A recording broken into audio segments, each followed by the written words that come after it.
Family, welcome. It's 8 o'clock. You know what that means. It's time to talk. Big shout out to my sponsors, RST Automation, Incision, for bringing us through another season. Again, I can't tell y'all how much I'm just at a loss of words sometimes. We're in season 6, and we've been talking about quality, efficiency, and innovation. But along with those, I wanted to just touch on a whole lot of different things, right? So I'm dedicating this show to sustainability.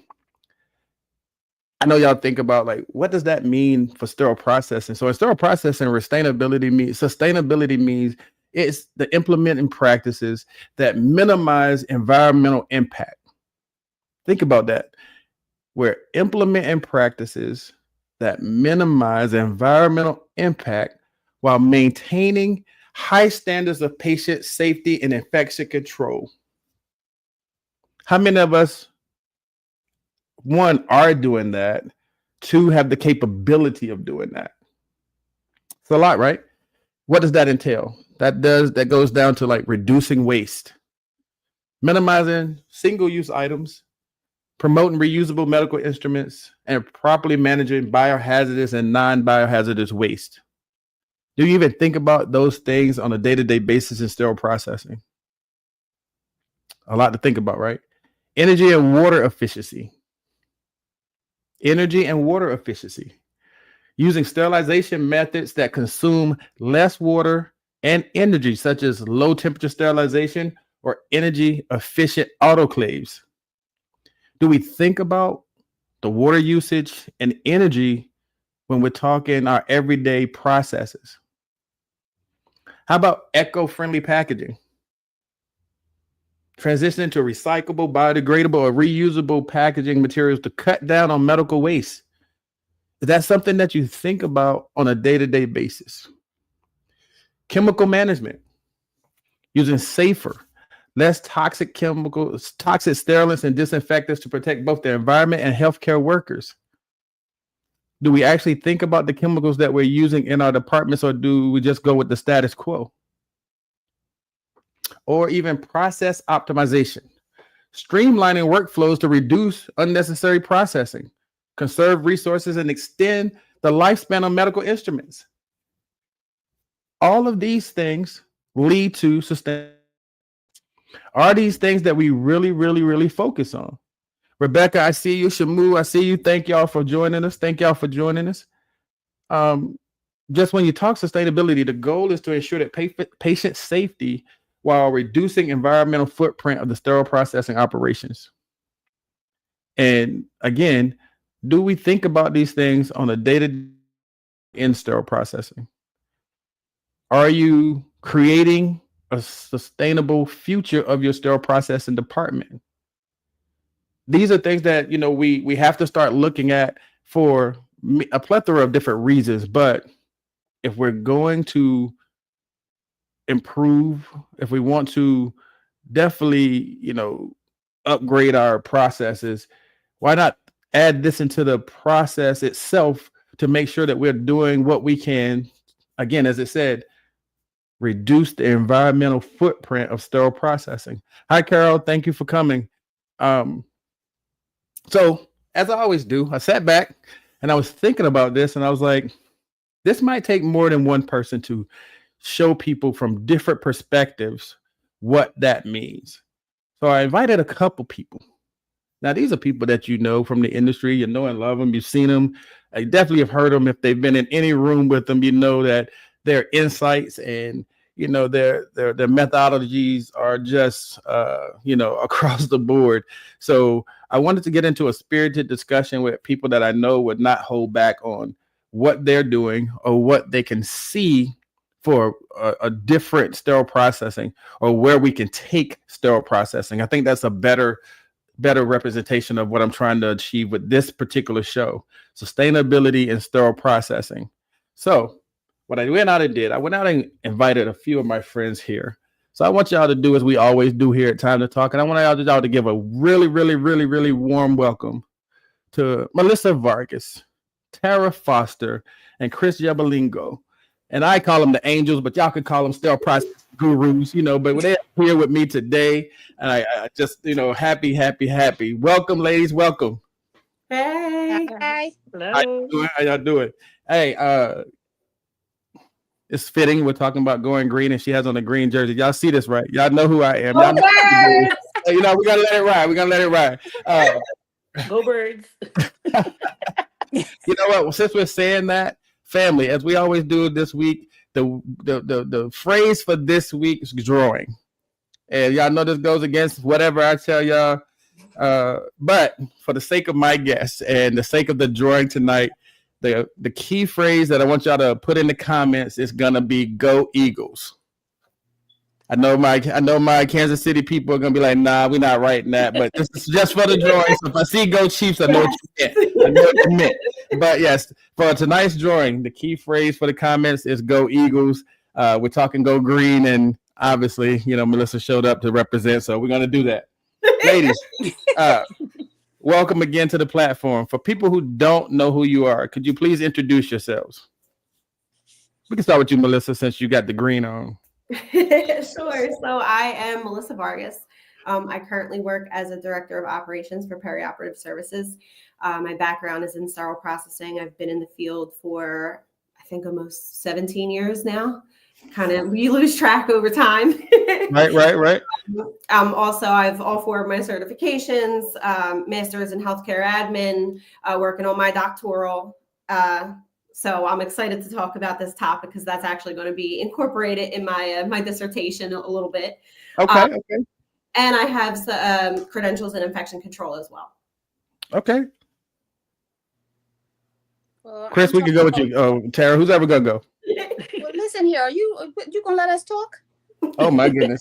Okay. Here we go. So I'm Tarra Foster. I'm a sterile processing manager in South Jersey. I've been in the field for about 18 years. Have all 4 certifications. Looking to acquire the one for infection control as well as quality. Love what I do. I still love what I do. Okay. Overachiever, you. Hi, I'm Kris Gelbolingo. I'm the SPD manager in Inspira Medical Center Environment. Me and Tarra work together. She's my counterpart. I'm holding 4 certifications and trying to get the certification for infection control. So we're working on it though. So let's see. Okay. So this would be something that definitely would be something that y'all would definitely encounter in y'all every day. So let's jump right in. First thing first, when I talk quality, efficiency, and innovation as it pertains to where you're at in sterile processing currently, what does quality, efficiency, and innovation mean to you? Tarra, we'll start with you. Well, when I think of quality, and I'm just going to go with maybe my staff and trays, I'd rather you give me a quality tray opposed to quantity where I have a bunch of errors that I have to attest for, or they're just no good. You have been boxed wrong incorrectly, things of that nature. So at that point of it, a lot of times I just take pride in the quality of work that we give to the OR because we make such a big difference. Okay. Kris, what about efficiency? Efficiency. I'm sorry, hold on. See, that's what I'm talking about. When you invite the angel somewhere, that's what happens. Yeah, I'm having trouble. I'm in my phone. I'm sorry. Okay, while we're going through that, but listen, you can talk to me about innovation real quick. Innovation. So when I think of being innovative, I think of finding new creative ways to address maybe old or current processes, issues, whatever that may arise. So just pulling together your resources, trying to think if there is a better way, a more efficient way to perform a task while still maintaining that high quality that, that you're striving to achieve. Okay. Carol definitely agrees with you there, Tarra. She said, amen, quality over quantity any day.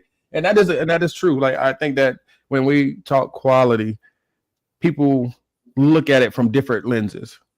Like you can say, when you talk about quality of the trays, quality of the work provided, Yes, you have to have some kind of quality control program where we're checking that type of stuff. And that's where we get into what we're going to be talking about tonight, sustainability. What are some of the common challenges of sterile processing what they face when they're trying to implement more sustainable practices? Like what I talked about in my intro, and I talked about like, using less water, less energy, things of that nature. What are some of the common challenges you see? So I would say cost. Yeah, the cost. Money is always a number one thing, or at least that I've encountered in the organizations that I've worked for. A lot of times whenever you try to implement those initiatives, you have to pay money up front to either get the supplies that you need, get the equipment that you need, whatever the case may be. So sometimes that can be a little bit of a challenge to get the funding that you need, get, whether it be capital or whatever, and getting the individuals who make those decisions, getting their buy-in and helping them to understand how there will be cost savings in the long run. But that's what I was about to ask. So then when we're talking, if we have to convince people about the cost of something, do they not see what we're trying to achieve? As far as if we're always putting patient safety at the forefront, wouldn't the cost be something that, should be a no-brainer? You would think. One conversation that I've had, again, in the organizations that I've been in, and I feel like it's pretty alarming. First of all, it's shocking how little people know about sterile processing and what we do and the direct impact we have on patient outcomes. So that gap in knowledge, I think, is really pivotal when it comes to getting us the resources that we need, especially when it comes, to finances. Okay. So one common thing that I hear is that sterile processing, we don't generate revenue. Even though we know that we do. If we all walked out today, you're not getting through a half a day of your operations, more than likely. If you're lucky, maybe a full day. We are the heartbeat of the hospital. So, but on paper, unfortunately, we run up the electricity, we spend money, supplies, resources, electricity, water, everything. But we technically on paper don't generate revenue. So sometimes, when we question why other departments are getting resources that we're not, oftentimes it boils down to that gap of knowledge. So, building those relationships with the people who make those decisions and ensure that we educate, everyone within our organization is really beneficial to getting those resources. So getting the resources, Kris, what we're talking about is challenges that, you face as a SPD when you're trying to implement sustainability practices, i.e., can we use less water? Can we reduce waste? And the thing that came up was the cost. When it comes to trying to ask for these dollars, and Melissa made the good point of, for most C-suites and people in charge, we don't create revenue or generate revenue for the hospital. They don't see us as a money-making department. So why am I pumping a lot of money into there? Do you see that same challenge, or is there anything else that you see when it comes to the challenge of trying to create a sustainability program? Well, that's the number one. They always say we don't have the budget. That's the always answer I get. Like even just updating equipments in a department, which is essential to our job, to what we do, in order for us, to get the proper equipment in the department, it's always a battle because they said, oh, we don't have a budget for that. And you guys have been functioning for 20 years with the same equipment. You guys can function for another 10 years. So that's the main issue, or that's the main roadblock that we facing. I think most of the department is. So Tarra, in that aspect, if you take an idea and you can show on paper where it will save, you have to spend in order to save, right? So if you can prove that, is that something that the C-suite, because we always talk about the C-suite needs data, right? They speak in numbers and data. So if we can prove these things, will that still be a challenge, or do you see the possibility of that change happening?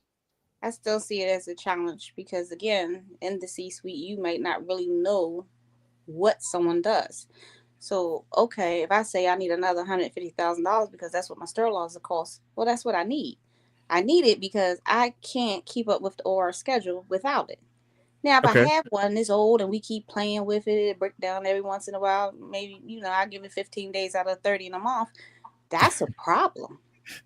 15 out of 30 is definitely a problem. 15 out of 30 out of the month, hey, that's a problem. That's something we need to look at. We need to figure out, is it at its end of life? What are we going to do? But someone sitting in the background looking like, well, I think how many more does she have? Maybe she can function with what she has left. Well, no, that sounds wonderful for somebody who doesn't know my load. So I think it's still going to be like a disadvantage. Okay, so when I was talking about even showing data sometimes, I think like when I was talking about like the energy and water efficiency, right? And I can we use different methods like less low temperature sterilization or energy efficient autoclaves? Isn't that like if we want to change energy efficient? Is that new product? I told you we got. I mean, technically, technically it is an upgrade. So, I mean, if you can change out your sterilizers to save money in a different area, or can we use low temperature sterilization to use less water? If you can prove all these things, would it still be a challenge? That's what I'm trying to get at. Do hospitals not see the value in the little things that you try to do to, reduce that footprint? I don't think that they do. I'm going to say sometimes. I guess it just really depends on the person. Some people are more open to listening to what you have to say because, after all, you're the expert in this field. And they might not know what you need. But if you come to them and explain to them what it's going to do, you give them the information. Hey, I even got a price. I can have the company come in and talk to you to kind of smooth it over a little bit more to make sure I can get it into the capital so we can be more efficient. I think so. But sometimes even if you get one to buy in, that one might not be that deciding factor. So at that point, they have to go to somebody else. And then they might be like, well, you sure? And I go back and I say, go back there and tell them yes, because we need it. I get it. Yes. I've seen it. I've run into it. So I do understand. But if we're trying to save or trying to reduce that footprint, there have to be things that we can do. Like one of the things that we talk about is like, how do you balance the use of reusable versus single-use items? Not every single-use item has a reprocessable, where you can send it in and be melted down. So not everything does that, but they do have them. So how can you reduce that footprint of those type things? Like even down to that's going to bring back money, right? I mean, well, you would think, but I have encountered that as well. I'm going to go with the Mac blades and things like that. You should be kind of using disposable, but then you have somebody who's so used to reprocessing it don't really cost them anything. They'd rather just have us keep doing something opposed to switching over, not seeing the long run of it. Like you still have to wait for us. If something happens, you can't really get it back. So if you have something on hand that you can just go pop it open and go about your business and do whatever you need to do, that kind of makes sense too. And I only say that because we have some doctor's office or whatever physician offices that are now transferring over to actually having us reprocess their instrumentation. We tried to get them to get some disposable, but then it comes the process of, do you really know what you're looking at? Do you know if this is really disposable or not? So you end up with a mix of different things coming at you, and they're like, well, we can't find anything. They don't have a clue. So that's a challenge within itself. They just don't understand to what they're not educated. So getting disposables would cause another challenge because they're getting mixed in with your regulars, and then it's back and forth because you're not supposed to reprocess this. And then, so yes, I get that. I'm going to skip back for a second because Denard wanted to start something. I see it coming. He said that steam is the cheapest form of sterilization. Do you agree or disagree? So it depends because you have to factor a lot of things in. If you're talking about the sterilant itself, obviously water is going to be much cheaper than, your peroxides and your other forms of, sterilants or disinfectants. But when you factor in all of the power that it takes to run an autoclave, the size of your autoclave, the maintenance for your autoclave versus a low temp sterilizer, it really depends on the place, the volume, and the equipment that you have, I feel like. But in general, I would say that, yeah, he's right as far as steam being the cheapest. But when you factor everything else in, that may not always be the case. But if we're talking efficiency and energy utilization, the statement was using sterilization methods that consume less water and energy, such as low temp sterilization or energy efficient autoclaves. So to Melissa's point, if you factor in everything that goes into a one load, is it being more sustainable just using steam? No. Denard, there you have it. I'm not gonna go back. I'm just saying. I'm just trying to put the facts out there so we can kind of see, where that goes. So we're talking about reducing the footprint, doing things that make it still efficient, but in a more sustainable way. That's a fair statement? Mm-hmm. So we get into, like I said, the reusables and the disposables, and we said that the challenge there is that doctors' offices sometimes don't know the difference. So you may back. I've seen it where it happens, I'm going to say like 80% of the time. If that stuff comes through your decon, it is actually still going to come back through the whole process because people don't really know what they're looking at when they're in decon. They just wash it and get it in the washer. And that's where we get it at. And then sometimes people see it when they're putting the tray together. Sometimes people don't, because I've seen some of the best hospitals that still end up with what kind of instruments in their trays?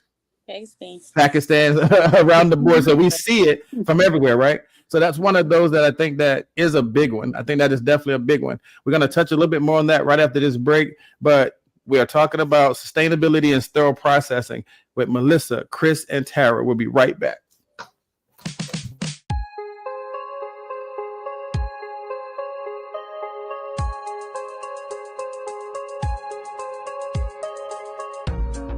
SPD, unfortunately, is often a very underappreciated and underrepresented part of the perioperative team. So what we understood is that not only is it super important for the sterile processing technician to understand what's happening in the OR and how what they do impacts patient safety, but also that the perioperative team understand what is happening in the sterile processing department. If you've lived in either one of those places, you know how it feels when something goes wrong.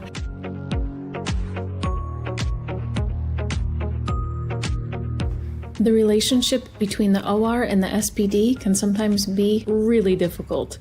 With this program, we want to help build a bridge between the two departments.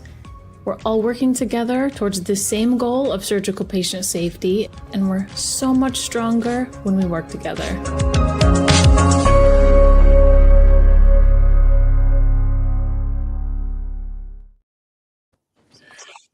Incision.care. Again, if you have not gone to their website, definitely go to incision.care. Request a demo. Again, it is one of the best programs I've seen out here for total education for SPD and for the OR at the same time. They have two different modules that you can actually, bridge that gap. That's what everybody's trying to do, right? When we always talk about bridging the gap between SPD and the OR, this is one of those things where they learn what you're doing, you'll learn what they're doing, and we can all be on the same page. So incision.care, go there, request a demo, and tell them Time to Talk sent you. One of the things that I saw before we went on break is that it was a couple of things I just want to make sure we bring up. Somebody did mention that the cost of consumables for low temp is typically more costly than high temp.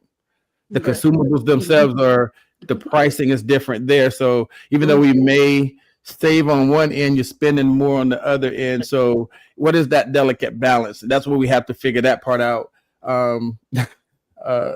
Denard's crazy. He said he never thought he would say that. So, but just in general, Carol said we did an analysis. In some cases, it was more cost effective to use the disposable scopes and instruments versus shipping them to the clinics for our SPD to reprocess. Yes. So again, when we talk about showing the data to people and the C-suite needing data, this is some of the things that we have, right? You have some processes that it would be more cost effective to do it this way, but they insist that insist part on doing it this way. Are you charging them by each item you process, as it seems more cost effective to use disposables for doctors' offices in this scenario? Do you have that kind of program going on? To Tara's point, like they don't know what they're doing a lot of times at the offices, so you're going to get back what you get back. I know they're supposed to toss it out after that single use, right? What normally happens, we get it back in our decons. So what do you do in those scenarios when you're trying to create this program? How can you find the balance in disposable versus reusable? So I think it depends on what the scenario is. So like to Carol's point, a lot of times if you have off-site locations, you can factor in the cost of getting the right transportation to transport. If you were to reprocess the instrumentation, it's like, okay, well, let's factor that in aside from the cost, on the SPD side of things. What about getting the appropriate truck? It has to be zoned correctly. It has to have, temperature and humidity control. You have to pay someone. That's another FTE. What do those trips look like? How long are the instruments sitting? You have all these other things that you have to factor in. So in those instances, I most definitely agree that more often than not, especially, if they don't have the means to sterilize on site, it usually is cheaper.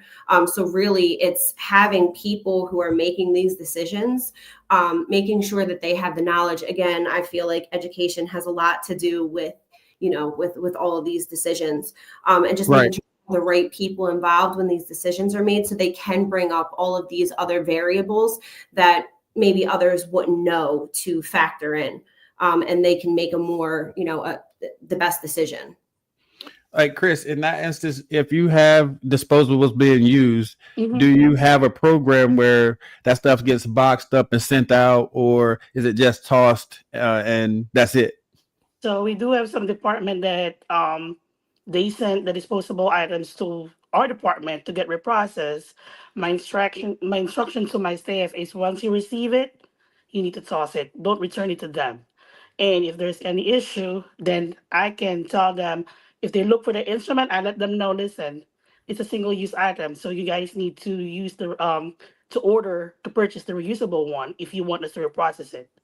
So but do we have a program? Do we have a program, or they just get tossed out? That's what I'm trying to figure out. We don't, as of now, we don't have a program. Like Tarra said, we recommend them. Yeah, we don't have a program right now. So I mean, and that's fair. That's like one of those things that they're going to say, even though we're using disposable, we have incurred another cost because now we have to ship things out. So I get where people, get into those points. So that's why I wanted to just try to get people to clarify, like, we can go disposable, but what are we doing on the back end of the disposable part? No, we just lost it. And they don't. You can recommend anyway, because they'll buy disposable and reusable, and they sit there and say, "Well, we didn't save any money." I guess not. Pick one. You need to pick one. If you're buying both, now, in what situations do you use one or the other, or is it an everyday type? You know what I'm saying? That's where that part has to come in. I saw that there was a comment there from Sharon. I want to make sure I get that in there. What are some common perceptions that you encounter when sustainability is mentioned during a budget cost meeting? When you start mentioning these things in these meetings, and they're like, "What do you mean sustainability? Like, what are you talking about? How does that? What are the perceptions that you get from the leadership when you try to implement a program?" It's a pushback because they've been doing it for the longest time. So, trying to give them a new process, or telling them, okay, you guys need to purchase, for example, speculums, right? Actually, you will be more productive if you use the disposable, because you can accept more patients instead of waiting for the 24-hour or 48 hours turnaround, so you can see a patient. So you have only specific day. For example, you can only see the patient from Monday, Wednesday, Friday, because you don't have the instrument on Tuesday and Thursdays. So that's what I'm trying to tell, like the surgical oncology, instead of using the reusable speculums, just use the disposable ones, and just to avoid the issue too. So Denard has a point here. He says that the benefits of the programs themselves are contingent upon the quotas and the volume. So to your point, is it more cost effective for them to use the Monday, Wednesday, Friday versus go disposable where they can do every day of the week?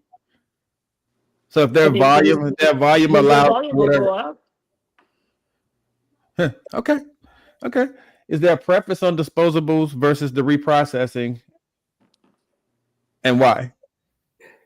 I think it depends on the instrument. So one thing that I'm actually encountering right now is some of my surgeons are requesting disposable micro scissors, just because some of the blades, the tips are so fine. Even if you get them serviced, you can only sharpen them once or twice before the integrity of the instrument starts to change. And obviously, even with our tests, they'll pick up on that much quicker than we will. They know how their instrument is supposed to feel and function. So I actually have some surgeons that would rather have disposable micro scissors so they can just toss them after, and they know that every time they're going to get that fresh, perfect, precise cut that they want. So if a surgeon does that trump, is that something that would make that process easier for you because the surgeon asked for it? Because we've had the pushback, we've had all of that. So now that he's asked, the pushback goes away. Correct. Yeah, usually. Yeah. So they make the money. Yes. So it's just going to come down to basically what certain type of procedures. Mm-hmm. If it's sustainable for certain things, but not everything, we got to go with what we can win at, right? Okay, I mean, I'll go with it. If that's the way. We talked about disposable. We talked about the sterilizers and potentially the energy and water. What are some of the other key areas where sterile processing departments can reduce waste without compromising patient safety? Wrappers versus containers. Yes. Ooh. Yes. Okay, so here we go. Savings. So, so if you had your way, and what I'm hearing is that we would have no wrap trays. I'm going to say, yeah, because you know why? I'm tired of having to come back to me for holes and things like that. If I could put everything in a container, I would. Unfortunately, the IFUs don't reflect everything being in the container for sterilization. So, but if I had a choice, absolutely. You'd be surprised how many trays come back during the course of a day. You just think about it. Our highest caseload might be about 30 cases. 30 cases. And I'm getting trays back every case. That's ridiculous. Look at all the extra work I have to put in. Now, we didn't rip it because we check it before we utilize it. And it goes in the sterilizer, it comes out, it sits, it cools. We put them under the transport tray liners. And then you turn around, you put it in the case cart. And now after it hits the case cart, some type of way mysteriously he gets a slit, perfect slit too, on the side or something. And now here we go, we're scrambling again to get more product. Or more instrumentation for the next load. If I had my way, absolutely. I get tired of them coming back to me, telling me about the holes, and I'm just like, well, I didn't make the hole. I understand, but for the most part, I try to accommodate I can. Shamu says yes, no more wrap trays. Carol said, and the disposable specs, us ladies. So being devil's advocate, if you go away from wrap trays and get everything in a container, wouldn't that change the footprint of your sterile storage, which incurs another cost? Since we talk about the cost and stuff, so we get rid of one cost for another cost, right? That's true, but I feel like if you had everything in a rigid container, you would be able to stack your trays and not have to worry about, that. I think, so the containers is my favorite example of sustainability because there's more than one way. And this, again, goes back to the education and not really understanding what we do. So we have the cost savings. Well, first of all, you're going to get that big bill, right? When you buy all these containers, that's where you're going to have the problem, is justifying why I need, thousands of dollars worth of containers. But once you get those containers, the cost savings over time, because you don't have to buy the wraps, that's one way that you're achieving sustainability. The rework that you're preventing from the holes, the ability to because we all know most people, your preference cards, how many times do they ask for trays and then they send them back on a sterile, return rack? How many times for facilities that do orthopedic procedures, and you have a revision and a rep comes in with 20 to 30 loaners and they open 2.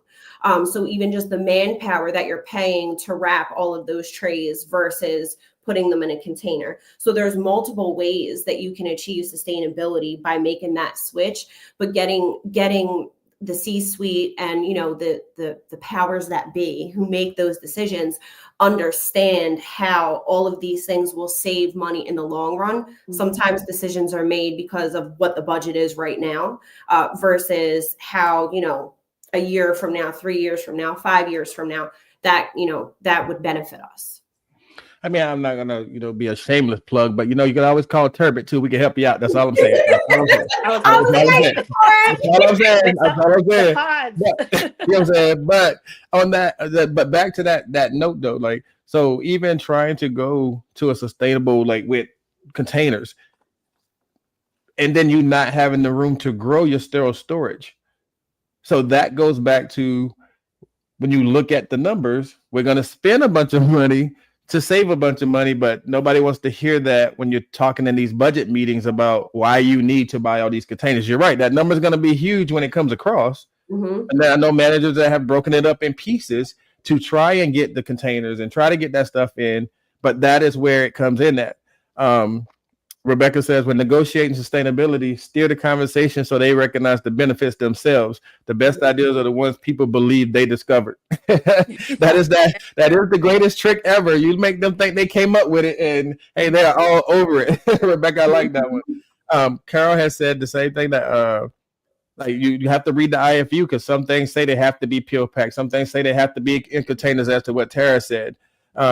That is true. There are instruments that specify they have to be individually peel packed or put in a container. So everything just doesn't automatically get wrapped and stuff like that. So that is one of those pieces. Be careful with moving to more containers. Here we go. Be careful with moving to more containers. We had an initiative to do that, purchase hundreds of containers, and then 2 problems occurred. The shelves could not hold the weight of the containers. So then are we redoing the whole sterile storage to try to be more sustainable? And is that something that is, and then we lost more storage space. So you have to keep those things in mind too, because we can go to more containers, but what if you don't have the space for all the containers and you don't have room to grow your sterile storage? So then that puts us back in the situation. Mm-hmm. And I feel like that's a common problem already. I mean, most places that were designed didn't accommodate for future growth. At least not in the sterile processing area. Everybody else get what they need, and we're still trying to cram a bunch of things in a tiny little box. So yeah, that's not. I mean, that's not. That would be one of your challenges, right? That's one of the challenges that we talk about, is not having the space to do certain things to go sustainable. So how can we reduce waste if we don't have the space to grow? So that puts us in a situation. You don't have a place for all the disposables. We don't have drivers of the trucks. We don't have the appropriate transportation. We can't go to containers. So we're stuck in a catch-22, but they want to be more sustainable. So how do we get there? And Sharon said, that's good, Carol. Real estate is high in most facilities. Yes, real estate is very difficult to come by as it pertains to sterile processing. Common mistake facilities make without evaluating tray sizes. And that's definitely it. We go out and buy a whole bunch of trays, but then we go to put them on the shelves and we have nowhere to put them. Like, they don't fit anywhere. And I get what you were saying about stacking trays, but do you want to stack trays? But also think the wraps, no storage. I think it depends on your storage. I'm sorry, Mel. I'm just looking at the fact of I work a couple places that has those rolling racks. Some are that like stainless steel, where you can adjust, or you can you can kind of figure out how you want to do them. However, they get to a point, even when you're trying to, I guess, turn them, so to speak, they go off track. They don't. So I feel like sometimes it's more or less whoever had the design of the department. You need to actually talk to the person in the sterile processing department to see what's going to work best for them. Now, you cannot say, well, this is what we're doing. Yeah, great. This is what it looks like on the drawings. This is what we're going to do. And then you start and then you look and you can see where the space has already been taken. So you're not going to have as much space as you initially thought that you would have. But in the same token, most places when they look at growth or hospitals or facilities that look at different things, I don't think some people recognize how much growth there possibly could come, whether it's coming out of one particular program, so to speak. So if you grow a program, let's just say spine, if you grow the spine program, that means you're going to require more physicians, which was going to require more instrumentation, which is going to require more space to be able to accommodate all the new things that they want to have, because absolutely they've used it somewhere else and you must have it on the shelf. Maybe at least Right. 2 or 3 of them, not just one. So I think it all kind of plays a toll like that. I look at sometimes and I just wonder, like, where did anyone ever anticipate any type of growth? Or were you just comfortable with whatever sizing that you had, that you just made it work with whatever was there? I think that that goes back to an important question. Are we included in those conversations? Well, you might be, but are they really listening to you? That's where it goes back to. Okay, when it comes to like designing all of that, but if you're not really going to buy into, I know how something should be set up, opposed to you, and you say, yeah, okay, we're going to do it your way, and you come in there, you look, and you're like, you didn't listen. But when they're designing, I'm saying from that designing phase, when people say, hey, we're going to sit down and we're going to design this sterile processing. Where do you want the storage? Where do you want this? What kind of sterilizers it? Are we really truly involved in those conversations? And are we planning for the growth that you're talking about? Because everybody wants more surgeries. That's across the board. Everybody wants to do more surgeries, but we don't plan for the growth of what a program could look like in 2 years, 3 years, 5 years down the road. Nobody thinks about that part. So then we get departments that have no space. Trays are stacked up on carts. Trays are, on ring stands. Trays are everywhere but what they're supposed to be. Or we have trays on the shelf that have been sitting there for 5 years because that doctor left and nobody chose to, do anything with that tray since he's gone. So are they truly listening as it pertains to us trying to be more sustainable and grow, go green, whatever you want to call it? But if we're getting rid of wraps and doing containers, did we plan for that type of growth? No, not at all. No. So when we take all of these factors in, i.e., we're trying to do what we got to do for our departments. Let me get Denardi here. It said adding containers affects tray weight, which in turn affects your sterilizer load configuration. So you can't just, I think in his mind, we can't just take everything out of a wrap because then you change the weight of the tray and everything that goes with that. So we do have to make sure we're still within limits of the weight. Then it does change the way that you can stack stuff on your sterilizer rack. So again, throughput, is that going to change? So are we thinking about all of these things when we're just saying we want to get rid of wraps? I think that's the point he's trying to make, that it does go beyond just getting rid of a wrap. Carol has said it over and over, and I'm going to back her up here. 100% the pod. Go with the pod. Go with the pod. That's what she said. You know what I mean? So make sure we throw that out there a couple of times. But yeah, so in these conversations that we have with the C-suite and the powers that be, when we bring all of these things to the table, do we at Sterile Processing have a legitimate chance of ever being fully sustainable? Fully sustainable?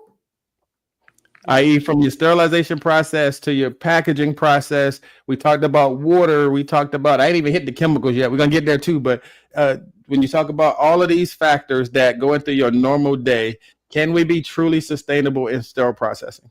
I think that you have a much better chance if you're dealing with a brand new facility. So like some of, the places in Philly, like CHOP and Penn that have those, reprocessing centers, they're brand new from the ground up. So you can design things right the first way. You can account for your future growth. There's different ways to pull data that you can project in the future to figure out, adequate space that you would need. But for facilities that are in really old buildings that have a lot of issues that people have been putting Band-Aids on bullet wounds for years and years and years, to achieve that level of sustainability would cost a tremendous amount of money.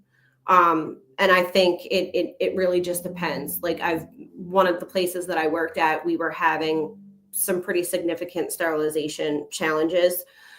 where we were getting moisture in our trays. And after we had numerous consultants come out and tons of tests done, what it ended up boiling down to was water quality, the effect that it was having on the chambers because they were segmented, and then also the insulation on the piping and the way that the piping was ran from the water source all the way to the sterilizers. So even just sustainability from that standpoint, making sure that your equipment is set up and designed so it could function at an optimal level. It's very hard to achieve that. So in order to fix that problem and truly fix it at my prior organization, they have to completely redo all the plumbing, because instead of it being like a straight shot from the sterilizers to the source, I mean, it's Right. the up and down floors, halfway, a mile long down the street. Like it's a whole, so, you know, it is possible, but the practicality of it varies depending on if you have a brand new place that you're building from the ground up, or if you're trying to take an old place and make it sustainable. And that's what Knowledge or Nonsense said, that pipes handle some of the new equipment. And they said that in 2025, maybe not, but we can start now and head toward the future. The same thing you were just saying, that we can get there, but it would start with new facilities. Yeah, that Band-Aid doesn't always work when you're trying to work with some of the framework of what we already have as sterile processing. As we talked about, like, you can't even get, storage. You can't even get your sterile storage redone because the footprint is still the same. You can sit and change it. You can get new shelving, but that space is still that space. Yes, there are shelving out there that we can make work, but do we want to make it work, or do you want what you want? Kris,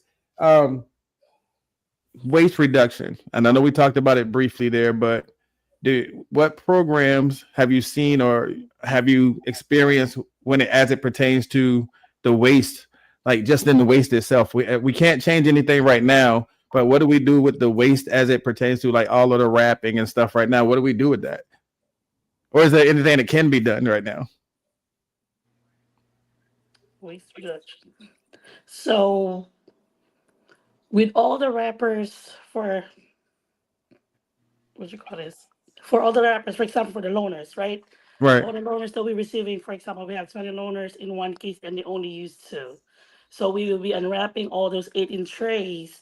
And I just feel like when you see those reps unwrapping those trays, all these bags of wrappers that wasn't used, and I know some of the nurses sometimes, can I get that so I can use it at home when I'm painting? Like, like I said, listen, it's you can use it, you can reuse it, like, because that will go directly like just outside. And I don't know. I mean, that is one way to recycle. That is one way to recycle. Yeah, the nurses can take it. They can take it out. So that is recycling.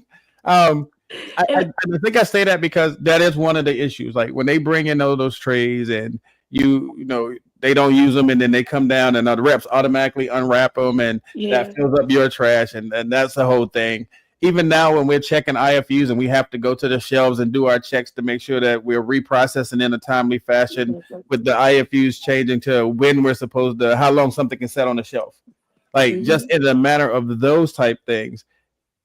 Yes, the container system would work in that. Yeah, it would save us in that. But again, it goes back to can we even ascertain that right now? Can we even put ourselves in a position where we don't have that waste right now? And again, to Tarra's point, we really can't, even though that's what makes sense. Right. So overall, what I'm hearing is things are there. Carol's gonna get me thrown off the air. Use the pod to reduce the 2 to 3 bags of blue rat waste per case. So again, it's in the comments. Y'all see it. It wasn't me. I didn't say it. But it's there. Our way in March. How much is he paying you, Carol? He won't be there. He's coming March, Carol. We're gonna test that pot out in the trial. He's on his way. But at that point, though, it does save you those bags of trash. I'm just gonna say that. No,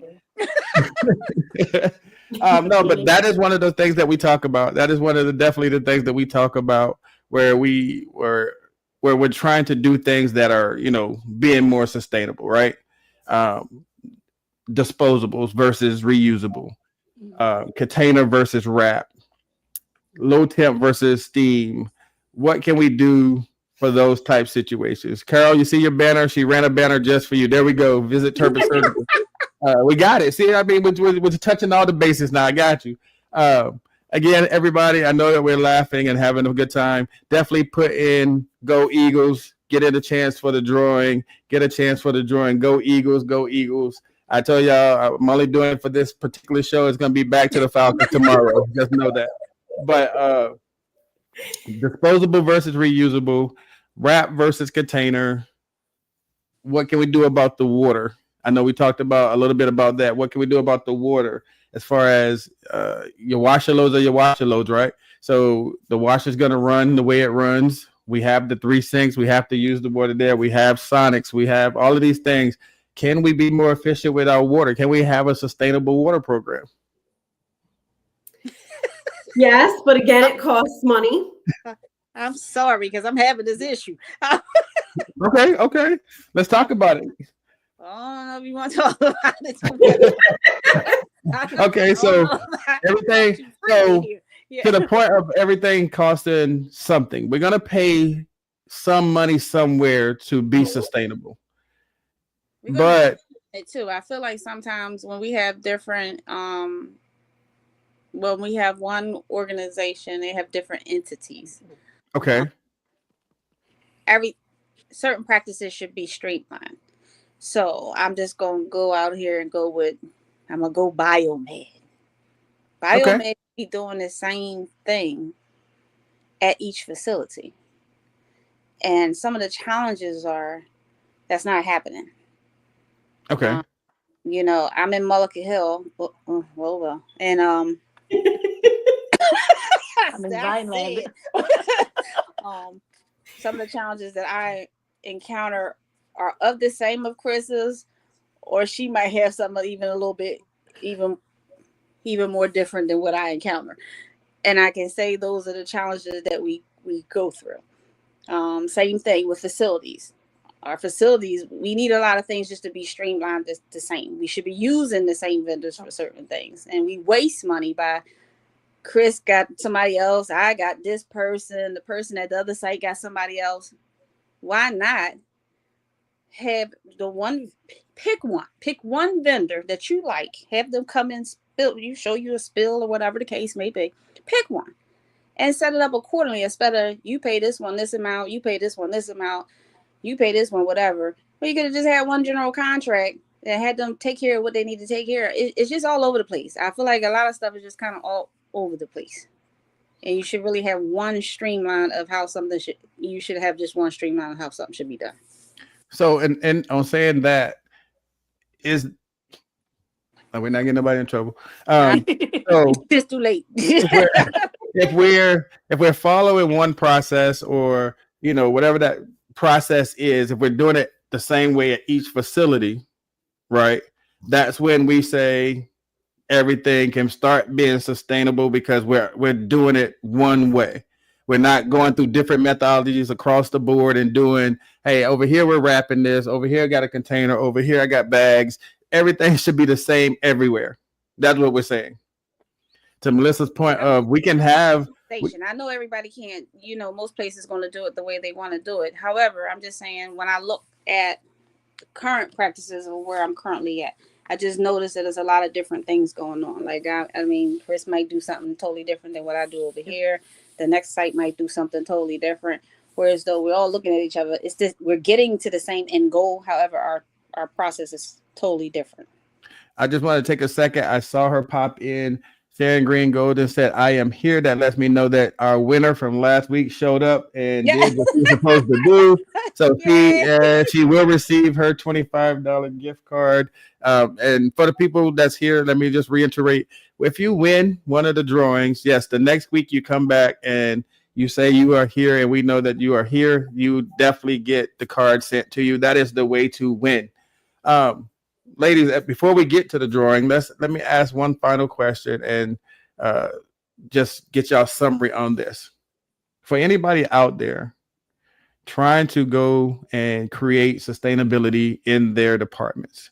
They've run into the roadblocks that y'all have run into with the C-suite, the leadership, and the so on and so forth.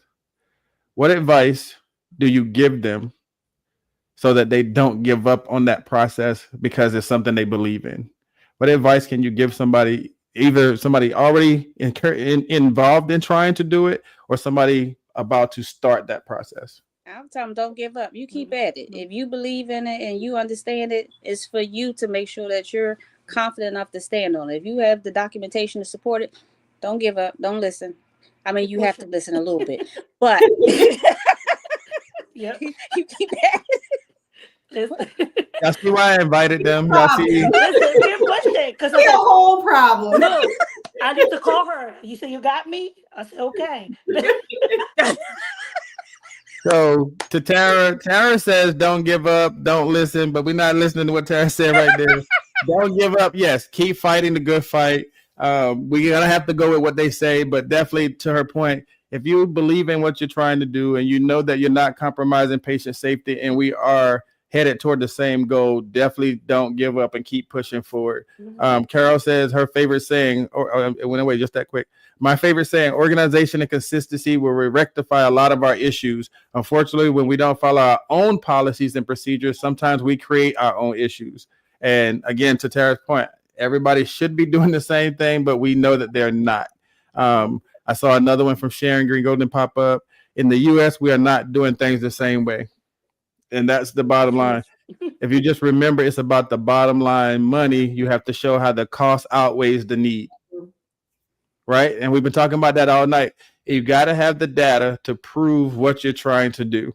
And that's what the C-suite, that's what these people talk. And Sharon is a big component of that. She taught me that. Like, if you don't have the data, if you haven't done that to, get in that room and have that intelligent conversation, they're not going to hear anything you have to say.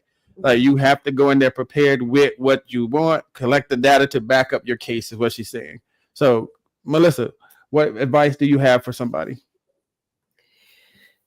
So in addition to what Tara said, because I think she made great points, I would say building the right relationships is also critical. Yeah. I think if you can partner up with infection control, you can partner up with some of your surgeons that can help, push your cause, because at the end of the day, we all want the same thing. So if you can take what you need and explain it to them in a way that makes sense to them and they can see how they will benefit from it, in addition to having that data that you can show the numbers, I think things will go in your favor. So yeah, it's just about, everything Tara said, and then just building those relationships to keep pushing. I just want y'all to know that my audience sees that y'all are the angels for real. Rebecca said, this is the crew here. These are the ones you don't put in a group together in class. You are absolutely right, Rebecca. I know it. But I wanted them to come because I know that the energy is there for them, and I know that they do talk, and these are real life things that are happening. Sustainability is a big thing. So what we're going to do, we're going to go to commercial, and when we come back, the angels are going to have our drawing. We're going to give out another $25 gift card, but let's go to this commercial, and then we'll be right back with Melissa, Tara, and Kris.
Everybody, we are back.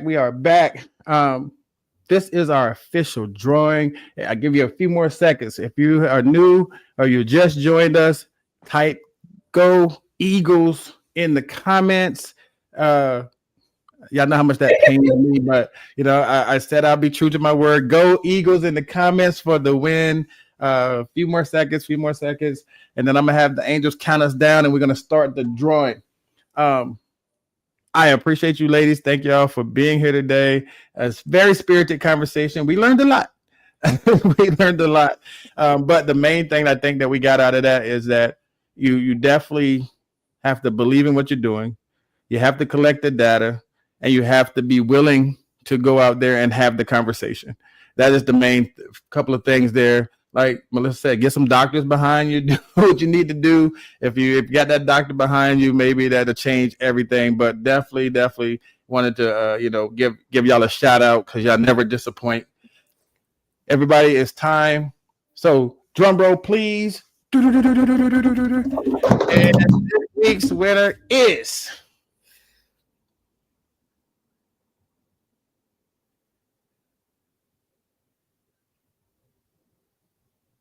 Rebecca. Yay! Rebecca, you are our winner for what happened? Oh, it's going again. Winner for the week.